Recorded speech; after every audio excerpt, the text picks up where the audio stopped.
Well, welcome everybody. And today we're extremely privileged to have with us one of the true industry icons, none other than Frank Poe, who is the current CEO at the Georgia World Congress Center.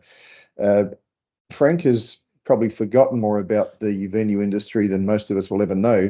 But congratulations, Frank, on a stellar career. I'd just like to ask you to give us a brief highlight reel, if you can, of your experiences in the industry. Surely. So actually, I got involved with the industry more by accident than by intent. I had been working part-time as a janitor and parking lot attendant at a auditorium there in Dallas, Texas, where I lived, and did that part-time, really starting I think my high school year, and as a way to continue to earn money towards college. And with the goal in mind that I didn't want to come out of school with any debt. So I saved and worked a lot of different odd jobs and so forth, prior to entering professionally into the field. So working part time at the auditorium there in Dallas was a way for me to obviously earn money, save, and contribute towards my college education, which I would have started in I hate to even say it now, but 1969. And it was really going in a direction of history and political science with the intent of being an educator at some point, once I determined where I needed to level out in terms of academic degrees. So did that all through, like I said, through high school and all through college, and was really getting ready to go into grad school when there was an opportunity there at the auditorium for to make more money, but it became more of a full-time position as a payroll accounts payable clerk there in their admin offices. So had to shift my uh, schedule somewhat in order to accommodate that. But in that process of working full-time, still going to college to earn my master's, they one of the assistant directors there decided, it might be good if I learned how to work events there at the auditorium. So during that time frame, I was there. It's sort of in the height of rock and roll in Dallas, and Fort Worth were friendly competitors in that space, and so did two or three concerts. I thought, well, this is kind of interesting. Young person, and thought this is something I ought to take a look at. And so I did. Started moving more in that direction. They progressively gave me more opportunities to experience different things. They had an expansion underway to add on to the auditorium and theater at the time. Uh, and so that all became, the event business became something that I really developed a passion for. That it was no one day is the same. I'm sure other people have experienced that and know that, but truly, it's not a traditional professional career in the context of 8 to 5 or 9 to 5. So experiencing different events, interacting with a lot of different people and businesses, just really began to enjoy it a lot, and so really launched my professional career there in Dallas, Texas, back so many years ago. Great. Thanks so much for those insights, Frank. And what would you say is your favorite memory or accomplishment from running the Georgia World Congress Center? Oh wow, yeah, there really, I don't know that there's. I mean, well, the, I'll say this. I knew the Georgia World Congress Center throughout my career, and knew a number of the key leaders in the organization, and had a great deal of admiration and respect for all the folks that have certainly gone on before me, but were colleagues in the height of my career. And so, knowing the facilities, knowing the people, uh, you wind up at some point. I think probably, with venue envy to some extent, because the opportunities, the way they were structured, the events they did, which were similar to what we did in Dallas and other locations that I've journeyed to in my career. So when the opportunity presented itself 14 years ago, it's hard to believe, for me to be, or over 14 years, for me to be considered, I really, and I'm not saying this in any way fashion other than being very truthful to you, that I had to pinch myself thinking, really, this is something that's come knocking.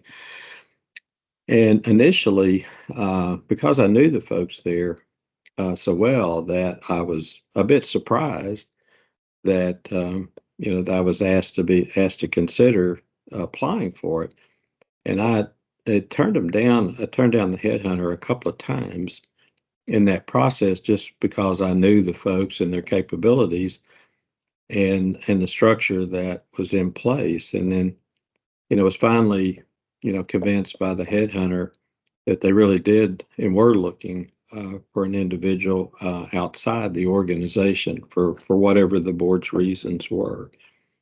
So I did apply and landed, my dream job. It has been sort of an aspiration, throughout my career. I would always want, if there were opportunity to present itself, I'd always wanted to land at this venue, and to see it come to fruition was just unbelievable.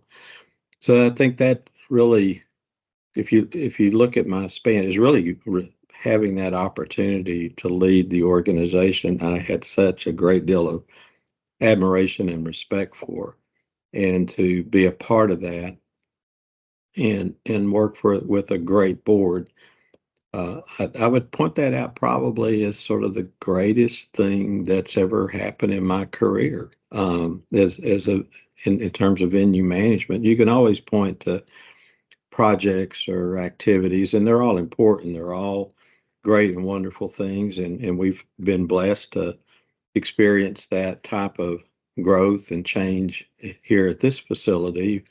With the most recent addition of the Signia by Hilton Hotel, which is a central piece that complements the total campus.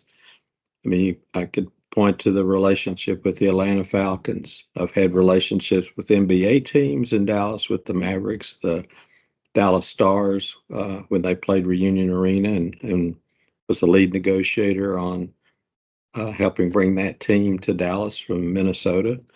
And so to be a part of an organization that had an NFL team was, again, sort of an aspiration that I never thought would ever happen.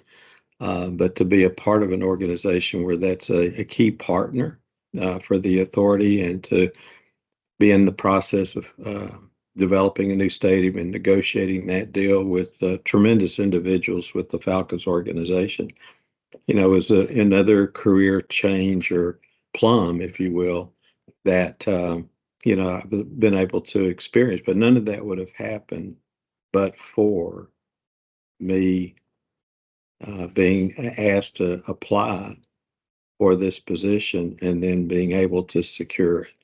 And so that's been, all of it hinges around that. So that's why I point to that as being sort of the most memorable activity in my professional career.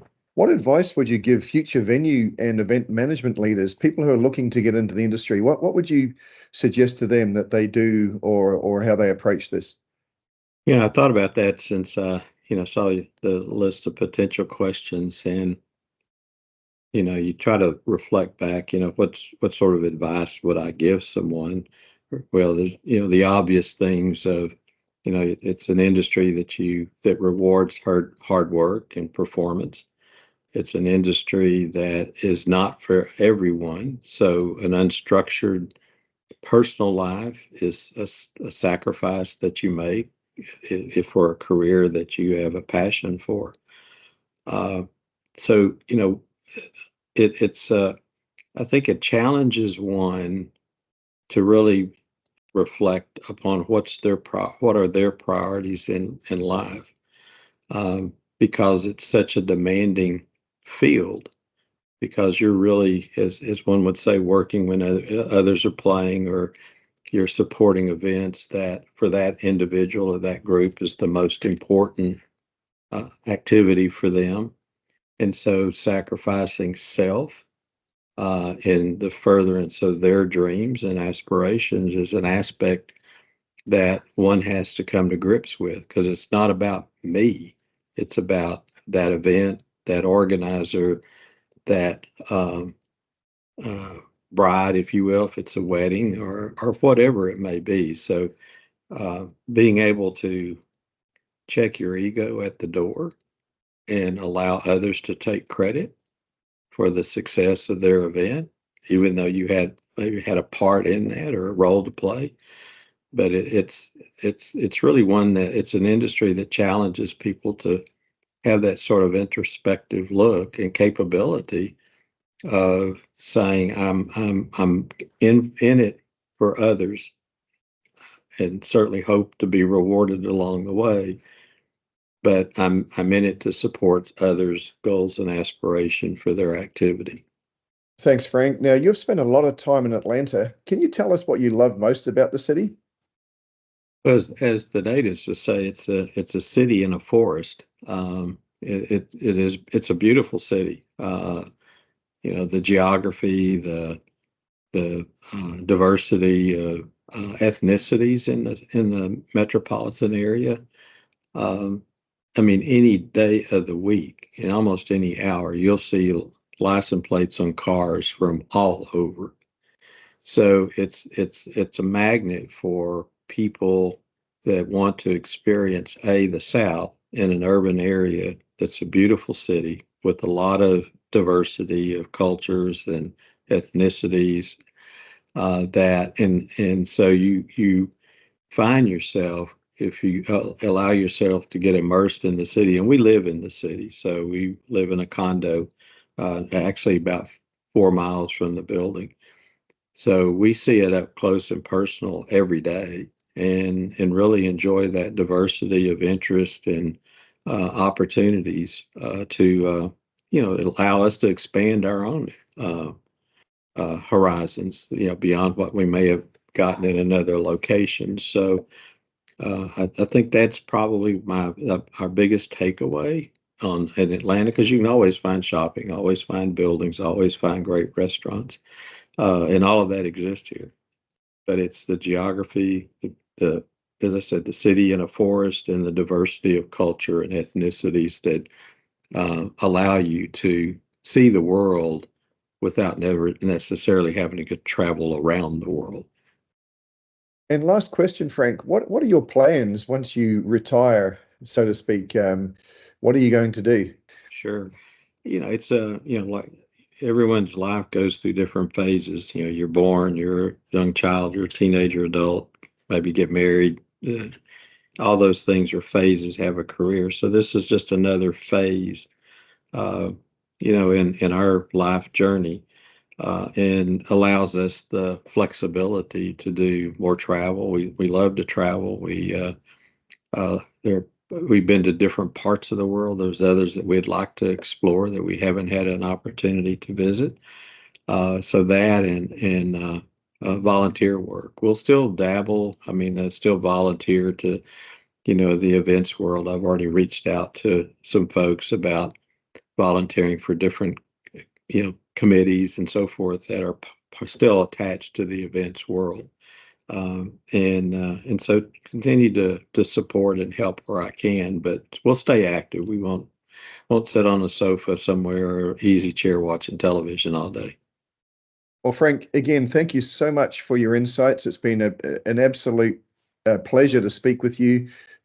You've been an amazing contributor to this industry. We thank you so much for that, and all the best for the future, in doing whatever you want to do and taking your time to enjoy life, now that you're stepping down. Thanks again so much.